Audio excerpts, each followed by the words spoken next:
Si vous avez un budget entre 700 et 750 euros, quelle config je vous conseille pour cette fin d'année 2023? On voit ça aujourd'hui dans cette vidéo. Salut tout le monde, c'est Flo et bien sûr j'espère que vous avez la forme. Donc tous les composants en face de nous, premièrement je vais vous les présenter. Je mettrai tous les liens de ces composants en description, on va en discuter petit à petit. Donc pour moi c'est vraiment le PC gamer ultime si vous avez un budget entre 700 et 750 euros. Donc un budget relativement confortable. Si vous voulez d'autres budgets ou si vous voyez cette vidéo dans plusieurs mois, n'hésitez pas à voir mon site internet, c'est la première ligne de la description, donc toutes les configurations qui sont mises à jour, les bons plans. Donc n'hésitez pas à regarder, c'est sûr que ça peut changer très vite les composants, vous savez très bien, même les prix ça change super vite. Donc n'hésitez pas à vérifier justement les prix en description. Donc la base ici pour commencer, le processeur, celui que j'aime beaucoup, Ryzen 5 5600. Franchement c'est top, c'est un couteau suisse, il est encore hyper performant, à l'aise en jeu. Donc il y a le petit ventilleur dans la boîte, je vais vous remontrer de suite. Voilà le ventilleur dans la boîte, j'ai pas utilisé celui-ci, j'ai mis en bonus un autre ventirad, donc ce fameux ventirad AMD. La pâte thermique est déjà appliquée dessus, donc ça sert à rien d'en racheter en plus. Donc c'est pour ça que je dis un budget entre 700 et 750 euros. Si vous achetez le ventirad, ça fera un budget de 750 euros. Vous pourrez commencer avec le ventirad ici d'origine. Alors son prix actuellement 135 euros sur le site Amazon allemand. Donc précision pour faire moins cher, j'ai fait sur du site allemand, sur le site français, sur le site Rue du Commerce, donc sur différents sites. Concernant Amazon, que ce soit le site allemand ou les autres sites, c'est le même compte client, donc c'est plus facile pour vous identifier. Donc le processeur pour moi c'est excellent, on va parler après de la carte mère. Le combo ultime pour moi pour jouer dans ce budget là, ça va être la petite RX 6700 XT. Pour moi c'est la meilleure dans un budget d'environ 300 euros pour un gamer. Donc elle est là la carte graphique RX 6700 XT modèle Sapphire. Donc elle était de temps en temps à 339 euros, actuellement 349 euros sur le site Rue du Commerce. Pour moi c'est vraiment une bonne carte graphique. Si vous cherchez une carte graphique plutôt Nvidia, regardez RTX 3060 Ti. Elle sera un petit peu moins performante, mais c'est quand même une belle carte. Des fois RTX 4060, mais bon, je préfère la 3060 Ti. Mais mon meilleur choix, bien sûr, pour jouer, c'est RX 6700 XT, parce que j'ai fait des tests en 1080p, 1440p, le fait qu'elle ait quand même 12 Go de VRAM, vous êtes tranquille pour plus longtemps. Donc regardez bien les prix, actuellement 349, des fois comme j'ai dit 339. Sur le site Amazon allemand, également le modèle Asus Dual dans les 340 euros. Parfois même moins cher, j'ai vu récemment à 320 euros, donc n'hésitez pas à vérifier les prix. Donc il faut une carte mère bien sûr pour mettre le processeur et tout ce qui va bien avec. Donc deux choix. Premier choix ici, c'est celle-ci où j'ai déjà mis le processeur, etc. Je vais vous montrer. Donc je me fais de la place parce que là, je vais en foutre partout. Donc premier choix pour moi, c'est celle-ci. Donc elle date un petit peu. Asus Prime B450MA2, mais elle est vraiment pas très chère. Le Ryzen 5 match super bien avec. C'est le maximum que je mettrai dessus. Ryzen 5 5600, donc pour l'upgrade, c'est vraiment pas terrible. Mais pour le prix, c'est vraiment bien. Donc c'est sûr qu'on fait des économies parce qu'on a mis pas mal de budget dans la carte graphique comme vous voyez. Le processeur est vraiment super correct. Donc voilà, ça match super bien. Le BIOS était à jour sans problème, c'est bien reconnu. Celle-ci, je vous montre, elle a 4 emplacements de RAM. Donc d'ailleurs, je vais retirer la RAM. Regardez celle-ci, 4 emplacements, la version A. La version K un petit peu moins chère, elle a que 2 emplacements, je vais vous la montrer après. Donc un emplacement M.2 également. J'ai mis le petit ventirad avec le processeur parce que j'ai déjà fait les tests. Donc voilà, c'est du format micro ATX. C'est sûr qu'au niveau upgrade, c'est pas terrible. C'est sûr qu'il n'y a pas le PCI Express 4.0, mais pour ce type de carte graphique, c'est vraiment que très peu bridé. Concernant les SSD, bon voilà, il y a des très bons SSD PCI Express en génération 3, génération 4, ça apporte plus de débit, mais en soi, en pratique, personnellement, je vois pas trop de différence. Donc autrement, si celle-ci n'est pas en stock, un tout petit peu moins cher d'ailleurs, comme j'ai dit, il y a la MK en version 2. Pareil, les versions 2, les BIOS sont à jour. Comme vous avez vu, celle-ci un peu plus basique avec 2 emplacements. Pareil, un M.2, il est où? Un peu plus bas, le M.2. Il n'y a pas de refroidissement ici sur les VRM. Donc au cas où elle n'est pas en stock, la version A, prenez la version K. Mais au niveau processeur, c'est le maximum que je mettrai dessus, le 5600. Maintenant, concernant SSD et RAM. Donc SSD, on va prendre 1 Tera. Donc 1 Tera, on va regarder les prix parce que ça varie très vite en ce moment. Ça peut tourner autour des 40 euros. Le Crucial P3 revient souvent à ce prix-là. Voilà le petit Crucial P3, le fameux. Voilà, 40, des fois 42, 43 euros. Donc ça varie, surveillez bien celui-ci. Grosse déception parce que j'avais commandé celui-ci, il était à 37 euros sur le site Amazon.de, il est remonté à 60 euros. Donc c'est celui-ci, un Samsung 980. Dans ces cas-là, bien sûr, je préfère celui-ci qui est plus performant que le Crucial P3. Prenez plutôt un SSD qui soit noir, ce sera plus joli parce qu'il n'y a pas de dissipateur. Ici sur la carte mère. Donc prenez plutôt un noir, des fois il y a des bleus, tout ça c'est pas très esthétique je trouve, notamment les Lexar. Donc à peu près 40 euros pour 1 Tera, c'est vraiment la norme. Si vous avez pas trop de budget, voilà, prenez 500 Go, mais je vous conseille quand même fortement de prendre 1 Tera. Au niveau de la RAM, prenez 16 Go pour commencer, c'est très bien. Plus tard, vous pourrez rajouter le même kit pour avoir 32 Go, à condition bien sûr de prendre la carte mère en version A. Donc voilà, du grand classique pour 40 € actuellement. D'ailleurs, avant d'enregistrer, j'ai vu en DDR4 3600 les Corsair, là j'ai la 3200.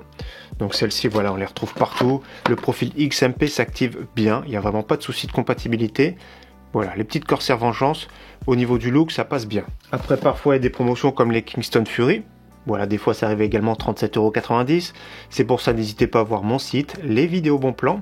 Donc là, DDR4 3600, plus de ça, c'est L17. Donc c'est un kit également sympa. Donc au niveau de la RAM, actuellement, c'est à peu près 40 €, comme les SSD, 1 Tera, à peu près 40 €. Pareil, je mets de côté, on parle du Ventirad. Donc le Ventirad que j'ai mis, qui coûte pas cher, 22,90 €, le Thermalright, il y a beaucoup de versions. La version 5 Caloduc, c'est un bon compromis. Alors cette version-là est adressable RGB. Donc ça va dépendre du boîtier parce que la carte mère ne gère pas l'adressable RGB. L'adressable RGB, regardez, c'est le 3 pins. Et la carte mère gère ici uniquement le RGB. C'est le 4 pins ici. Donc voilà, j'ai pas branché dessus, c'est pas grave. De toute façon, au niveau du prix, c'est à peu près le même prix, même parfois moins cher la version RGB. Si vous avez un boîtier avec contrôleur, vous pourrez le brancher directement dessus en chaîne. Mon boîtier gère le RGB, donc on va en parler après, mais ici pour moi c'est du fixe RGB. Ce petit Ventirad est plus efficace que le Ventirad d'origine, comme j'ai dit, c'est un bonus. N'hésitez pas à regarder les versions 4, 5 Caloduc, 6 Caloduc. Donc au niveau température, on va en parler après. Au niveau du bruit, tout ça c'est vraiment bien maîtrisé. On va parler de l'alimentation.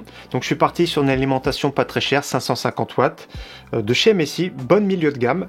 Donc MSI Mag A550 BN, donc 57,37 € il me semble. Donc vous allez voir que la consommation, je l'ai mesuré à la prise, ça passe super bien, 550 watts. Si vous voulez être plus tranquille, il y a la version également 650 watts qui coûte quelques euros de plus. Donc après voilà, il faut quand même contenir le budget. Si vous voulez upgrade votre carte graphique plus tard, mettre une carte graphique plus costaud, ça peut être possible, mais prenez plutôt 650 watts. Donc d'ailleurs, moi j'ai récupéré un boîtier ici que je vous présente. L'alimentation en bas, moi c'est une alimentation que j'avais mis Thermaltake 550 watts. Donc au niveau boîtier, ça va être compliqué, mais je vais vous laisser plusieurs choix, plein de choix en description. J'ai pas voulu racheter un boîtier. J'avais celui-ci que je trouve un bon compromis, c'est le Ximatec Oreo. Vous avez vu, il y a quand même du mesh en façade, donc c'est format micro ATX, hein, parce que sinon la carte mère peut faire perdu dans le boîtier. Donc micro ATX. Donc 2 ventilateurs en façade, un troisième en extraction à l'arrière, du verre trempé. Donc celui-ci est vraiment pas mal, mais il n'est pas toujours en stock. Donc Ximatec Oreo, c'est vraiment un bon choix. Également les Ximatec Gemini 2, donc version blanche, version noire. Je crois que même des fois il y a des versions roses chez Ximatec. Après il y a toute une liste, hein, il y a vraiment pas mal de choix dans les 50 € environ. Voilà, comme j'ai dit, j'ai pas voulu racheter un autre boîtier. J'ai quand même beaucoup de boîtiers à traîner à la maison. J'ai pas envie non plus de trop m'encombrer. Et donc voilà, franchement, il y a beaucoup de choix de boîtiers. Pour un budget de 700-750 €, il y a quand même du choix. Faites attention au format. Nous sommes sur une plateforme micro ATX. Donc prenez un boîtier plutôt micro ATX, voire ATX. D'ailleurs, on se rend compte directement d'un seul coup d'œil à l'arrière. Quand il y a 4 ou 5 slots d'extension, c'est du micro ATX. Pour du ATX, hein, c'est 7 ou 8. Ce que je vais faire maintenant, c'est que je vais m'occuper du montage pour voir un petit rendu, voir ce que ça donne. Donc ça va mieux parler dans un boîtier. Et on se retrouve après pour parler des performances. Alors voici ce que donne ce PC, qu'en pensez-vous au niveau du look? Voilà, pour un budget de 700-750 € ce qu'on peut avoir. On va parler bien sûr des performances parce que c'est ça qui compte. Donc je vais le poser tout de suite ce PC. Je vais l'allumer. Donc sur un Power. Alors je vais avancer un petit peu. Regardez au niveau du look, de toute façon je mets des plans. Voilà, ça passe super bien, c'est du fixe RGB, ça se pilote pas. Sur le haut, vous avez vu, hein, il y a quand même de la place pour un water cooling de 240 mm. Comme j'ai dit, il y a plusieurs choix de boîtier, n'hésitez pas à regarder en description. On va parler des performances, donc test en 1080p qualité élevée, test en 1440p qualité élevée. Pratiquement tous les jeux, c'est avec les benchmarks intégrés directement dans les jeux. Donc c'est parti. Alors Call of Duty 1080p 174 en 1440p 131.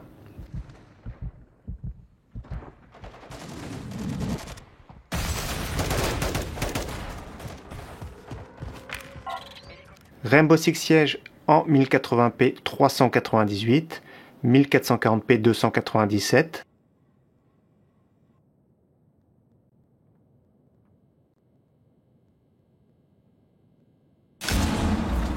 Anno 1800 en DirectX 12, 177 en 1080p, 121 en 1440p.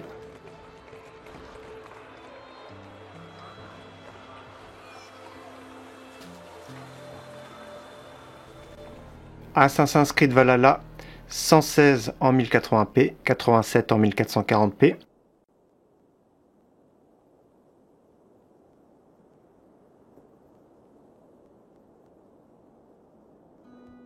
Far Cry 6, 117 en 1080p, 114 en 1440p.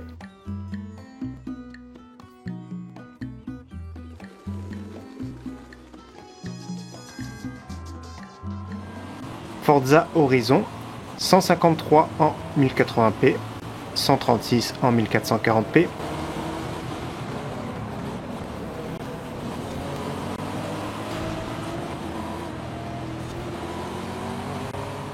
Horizon Zero Dawn, 128 en 1080p, 94 en 1440p.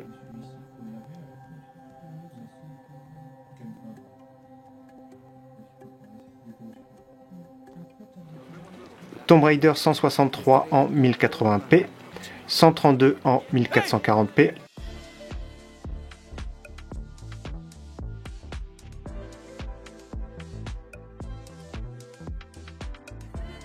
Watch Dogs Légion 112 en 1080p, 95 en 1440p.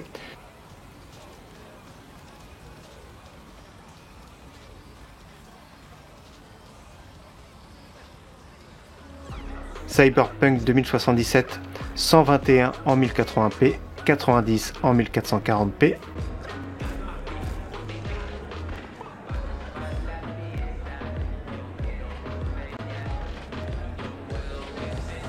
GTA V 164 en 1080p, 150 en 1440p.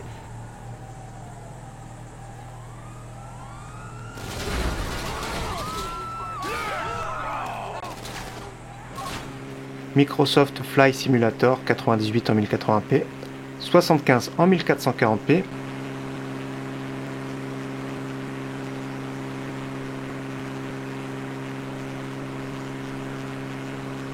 Et donc pour finir, j'ai fait deux jeux. Donc Apex, j'ai été tout le temps bloqué en 1080p élevé à 144 fps. Donc j'ai oublié de débloquer, mais de toute façon c'était tout le temps constant, donc c'est vraiment très stable. Ensuite j'ai fait Fortnite, premièrement en DirectX 11. C'était pas terrible, hein, 100 de moyenne, environ 100, donc c'est pas terrible parce qu'en plus de ça, le 1% low était vraiment bas. C'était beaucoup mieux en mode performance, je tournais à environ 170 de moyenne. C'était beaucoup plus fluide, mais c'est moins beau. Donc comme vous avez vu, il y a vraiment zéro souci. En moyenne, j'ai fait en 1080p sur ce PC en qualité élevée 160, c'est vraiment top, il n'y a rien à dire. Et en 1440p, c'est jouable sans souci, 127 de moyenne. C'est sûr, si vous activez le ray tracing, c'est beaucoup trop compliqué, donc c'est pas ce type de PC que je vais vous conseiller, que ce soit pour stream, que ce soit également si vous aimez le ray tracing. Concernant maintenant 3D Mark, donc je fais à chaque fois 3D Mark, 11 251 points, donc si vous voulez comparer, n'hésitez pas, le Time Spy. Au niveau de la consommation, 320 watts consommation à la prise, donc c'est vraiment peu, hein, 320 watts c'est vraiment super correct. Au niveau de la température GPU maximum 67 degrés. Au niveau de la température processeur maximum avec ce ventirad, 45 degrés sous 3D Mark. Donc c'est vraiment super raisonnable. Le petit ventirad là qui fait plaisir, donc je vous le conseille, hein, c'est un bonus, mais qui coûte je crois 22,90 €, ça vaut le coup. Après, si vous voulez plus tard mettre un water cooling et prendre le ventirad d'origine, pourquoi pas. Si vous avez besoin de Wi-Fi, j'ai oublié d'en parler, prenez une petite clé comme ça, Wi-Fi, donc avec antenne, ça coûte vraiment pas très cher. Je crois que c'est moins de 20 €. Moi j'ai celle-ci, je m'en sers de temps en temps. TP-Link AC 1300. Donc voilà, regardez, il y a une antenne. Prenez pas les petits dongles, ça capte rien du tout. Prenez au moins de l'USB avec antenne.